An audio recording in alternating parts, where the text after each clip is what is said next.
Hi friends, வாங்க இன்றைக்கி கிருஷ்ண ஜெயந்திக்கு நான் பார்த்திங்கன்னா இனிப்பு சீடையும் உப்பு சீடையும் செஞ்சுருக்கேன். பாருங்கள், நல்லா விரிசல் இல்லாமல் வந்திருக்கு பார்த்திங்களா. இனிப்பு சீடை உப்பு சீடை, அதேமாதிரி பார்த்திங்கன்னா இனிப்பு சீடையும் நல்லா வந்திருக்கு. வாங்க இது எப்படி செய்கிறதுன்னு பார்ப்போம். கிருஷ்ணருக்கு பிடிச்சது வெண்ணெய், சீடை, முறுக்கு, தட்டை, இதுமாரி நொறுக்கு தீனி தாங்க கிருஷ்ணருக்கு பிடிக்கும். அதுமாரி பார்த்திங்கன்னா நான் இன்றைக்கி 2 சீடையும் ஒரே வீடியோவில் செஞ்சுருக்கேன். வாங்க இது வீடியோக்குள்ளே போய் பார்த்துருவோம். இப்போ நம்ம உப்பு சீடைக்கு பச்சரிசி மாவு எடுத்துப்போம். பார்த்திங்கன்னா நான் இந்த கிளாஸால் ஒரு கிளாஸ் எடுத்துக்க போகிறேன். பச்சரிசி மாவு தாங்க இது. பார்த்திங்கன்னா கடையில் வாங்கின மாவு தான். கிருஷ்ண ஜெயந்தி வருது இல்லையா, அதனால் உப்பு சீடை செய்யலாம். நீங்கள் எந்த மாவாக வீட்டில் இருந்த மாவாக இருந்தாலும் சரி, கடையில் வாங்கின மாவாக இருந்தாலும் சரி எடுத்துக்கங்க. இப்போ இதை சளிச்சிக்கலாம்.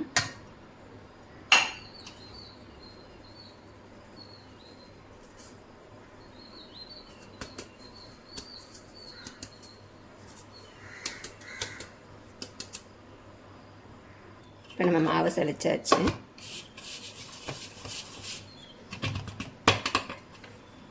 இது கூட பார்த்திங்கன்னா 1 ஸ்பூன் அளவு வெள்ளை எள் எடுத்துருக்கேன். நீங்கள் கருப்பு எள் கூட எடுத்துக்கலாம்.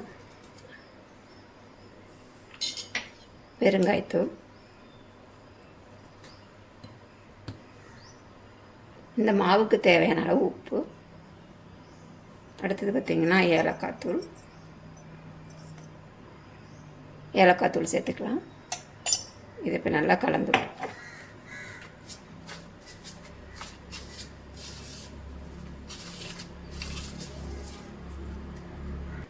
இப்போ நான் ஒரு பாத்திரம் வச்சுருக்கேன். இதில் இப்போ நம்ம பட்டர் சேர்த்துக்கலாம்.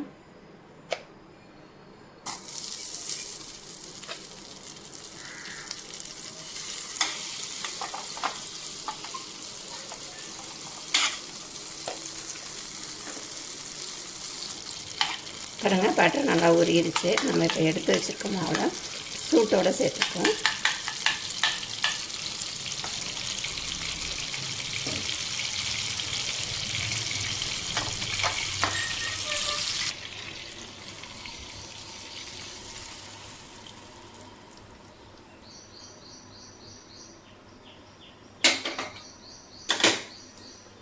பட்டர் மேலே கை வைக்காமல் மேலே இந்த மாதிரி மாவை தள்ளிவிட்டு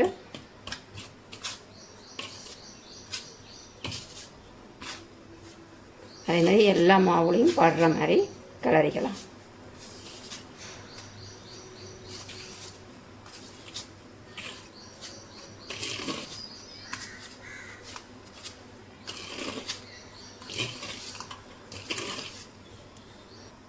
பாருங்கள், எல்லா மாவுலையும் படுற மாதிரி செஞ்சாச்சு. பாருங்கள் எவ்வளோ ஈரமாக இருக்குன்னு. இப்படி பிடிச்சிங்கன்னா இப்படி பிடிக்கணும். அதுதான் நம்மளுக்கு கரெக்டான பதங்க. பார்த்தீங்களா? இப்போ நம்ம கொஞ்சம் கொஞ்சமாக தண்ணி ஊற்றி பிசைஞ்சிக்கலாம்.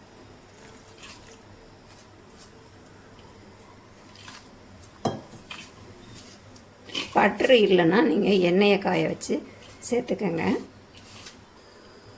அவ்வளோதாங்க, மாவு நல்லா ரெடி ஆகிடுச்சு. பாருங்கள், நல்லா சூப்பராக வந்திருக்கு.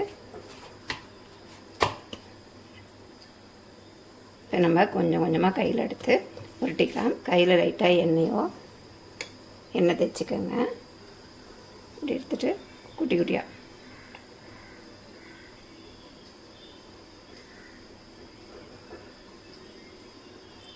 இந்த அளவுக்கு உருட்டிக்கலாம்.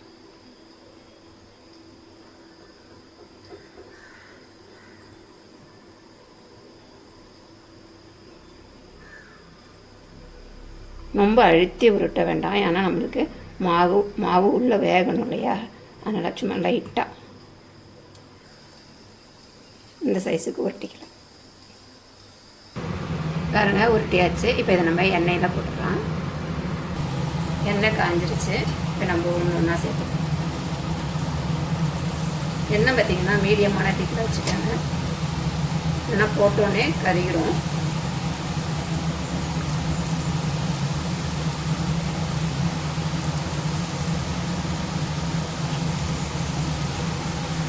போட்ட உடனே கிளறி விட வேண்டாம். கொஞ்ச நேரம் ஆனத்துக்கு கிளறி விடுங்க.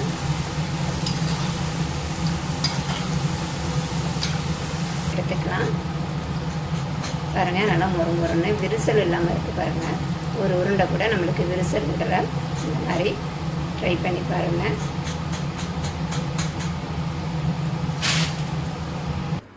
இப்போ நம்ம அதே இதில் இனிப்பு சீடைக்கு எடுத்துப்போம். பார்த்திங்கன்னா அதே பச்சரிசி தான் சலிச்சுப்போம். உப்பு உருண்டை செஞ்சு முடித்தாச்சு. இப்போ பார்த்திங்கன்னா இனிப்பு உருண்டை செய்யலாம்.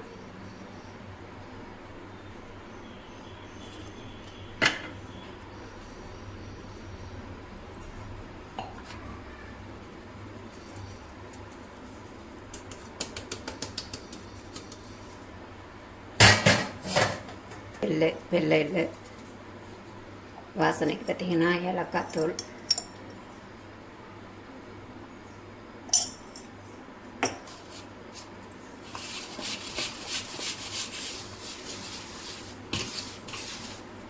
இப்போ 1 கப்பு அரிசி மாவு எடுத்துள்ள. பார்த்திங்கன்னா நான் 1 கப்புக்கு 1/2 கப்பு வெல்லம் எடுத்துருக்கேன். நீங்கள் ஸ்வீட்டுக்கு தகுந்த மாதிரி வெல்லம் எடுத்துக்கோங்க. இதில் ஒரு 1/2 டம்ளர் தண்ணி ஊற்றி, இது பாகு பதமெல்லாம் வர வேண்டாம், சும்மா காய்ச்சி வடிகட்டி எடுத்துக்குவோம்.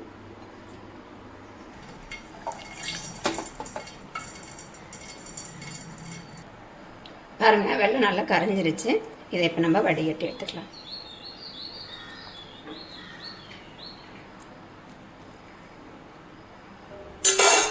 நம்ம உப்பு சிடைக்கு கற்று காய வச்சோம் இல்லையா, அதேமாரி இப்போயும் 1 ஸ்பூன் அளவு எடுத்துக்குவோம்.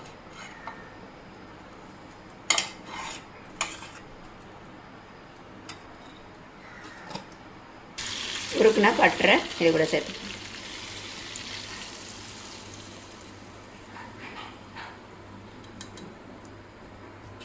பட்டரும் முன்னாடி உப்பு உருண்டைக்கு எப்படி பண்ணமோ அதே மாதிரி எல்லா மாவுலையும் படுற மாதிரி செஞ்சு எடுத்துப்போம்.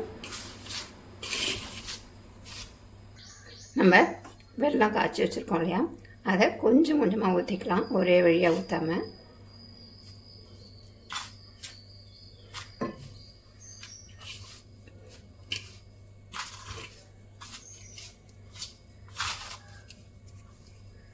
இது எடுத்த பாகு பத்தலைன்னா மாவு பிசைறதுக்கு கொஞ்சமாக தண்ணி சேர்த்து பிசைஞ்சுக்கோங்க. இப்போ நம்ம குட்டி குட்டியாக உருண்டை பிடிச்சிக்கலாம். மாவு கரெக்டான பதத்துக்கு எடுத்துக்கோங்க. குட்டியாச்சு. இப்போ நம்ம எண்ணெய் காஞ்சிருச்சு, எண்ணெயில் சேர்த்துப்போம். நம்ம ஏற்கனவே உப்பு உருண்டை சுட்டோம் இல்லையா, உப்பு சீடை, அந்த எண்ணெயிலேயே போட்டு எடுத்துக்குவோம்.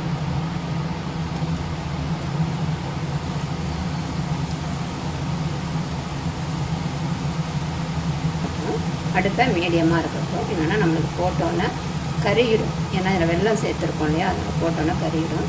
கொஞ்சம் நேரம் ஆகட்டும்.